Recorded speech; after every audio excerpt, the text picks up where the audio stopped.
દાદાનું બુલડોઝર બીજા દિવસે પણ ફરી વળ્યું। જી હા દર્શક મિત્રો, બેટ દ્વારકામાં 2 દિવસથી બાલાપર વિસ્તારમાં તંત્ર દ્વારા કાર્યવાહી કરવામાં આવી રહી છે, જેમાં 66 થી વધુ મકાનો તોડી પાડવામાં આવ્યા છે। બાલાપર વિસ્તારમાં ગુરુદ્વારાની આસપાસના વિસ્તારમાં 14 મકાનો અને બાલાપુરા ગામમાં 52 મકાનો તોડી પાડવામાં આવ્યા છે। અત્યાર સુધીમાં કુલ 12,500 ચોરસ મીટર જગ્યાનું દબાણ દૂર કરવામાં આવ્યું છે। 6.85 કરોડ જેવી રકમની કિંમત સરકારી જમીન ઉપર દબાણો કરી નાખવામાં આવ્યા હતા। 1000 પોલીસ જવાનો ખડે પગે રખાયા હતા અને કામગીરી કરવામાં આવી હતી।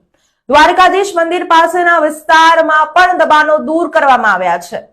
દાદાનું બુલડોઝર આજે બીજા દિવસે પણ ફરી વળ્યું હતું, જેમાં બેટ દ્વારકામાં દબાણો હટાવવાની કાર્યવાહી કરવામાં આવી હતી। જેમાં આજે બીજા દિવસે બેટ દ્વારકાના દરિયાકાંઠા વિસ્તારમાં દબાણો દૂર કરવાની કાર્યવાહી કરવામાં આવી હતી, જેમાં 50 થી વધુ રહેણાંક અને વાણિજ્ય બાંધકામો તોડી પાડવામાં આવ્યા છે।